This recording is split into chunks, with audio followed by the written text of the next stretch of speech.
দরিদ্র গ্রাহকদের সঙ্গে আর্থিক লেনদেনে অসঙ্গতি ও অতিরিক্ত অর্থ আদায়ের অভিযোগ নতুন করে সামনে এলো বন্ধন ব্যাংকের বিরুদ্ধে। বিশ্রামগঞ্জ থানার দক্ষিণ চরিলা মেত্তামোড়া এলাকায় এক দিনমজুর পরিবারের অভিযোগকে কেন্দ্র করে ছড়িয়েছে চাঞ্চল্য।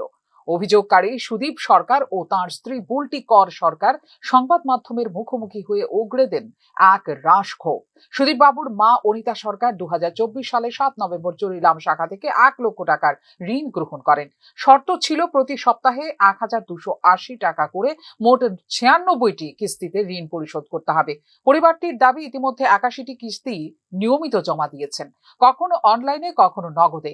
সমস্ত রসিদ ও নথিপত্র তাঁদের কাছে সংরক্ষিত রয়েছে বলেও জানিয়েছেন তারা। ঋণের প্রথম কিস্তির 1280 টাকা ব্যাংকের এক কর্মী বাড়িতে এসে সংগ্রহ করে ঋণ বইয়ে এন্ট্রি করেন, কিন্তু পরবর্তীতে ব্যাংকের হিসাবপত্রে সেই অর্থের কোনো উল্লেখ পাওয়া যায়নি।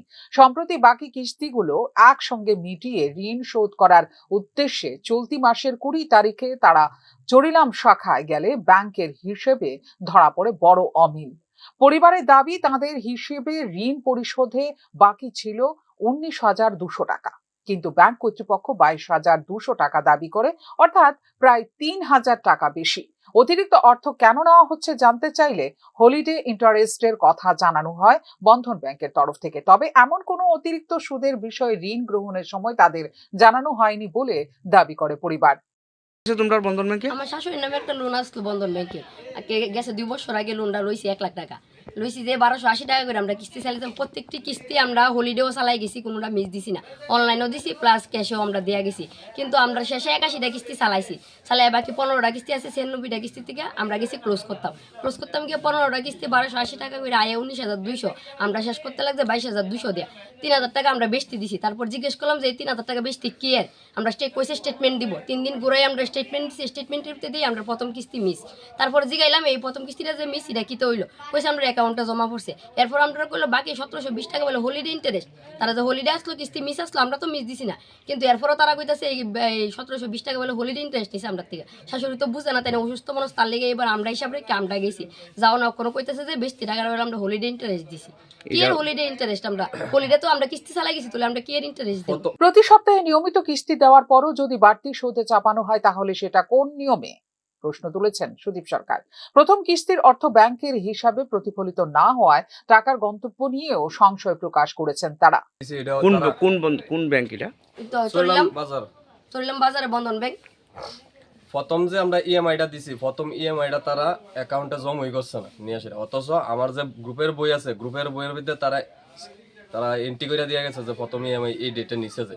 কিন্তু তারা গিয়ে আমরা জিগাইছি পরে দিয়া, তারা কইতাছে এই ডেটে কোনো ইএমআই আসিলই না।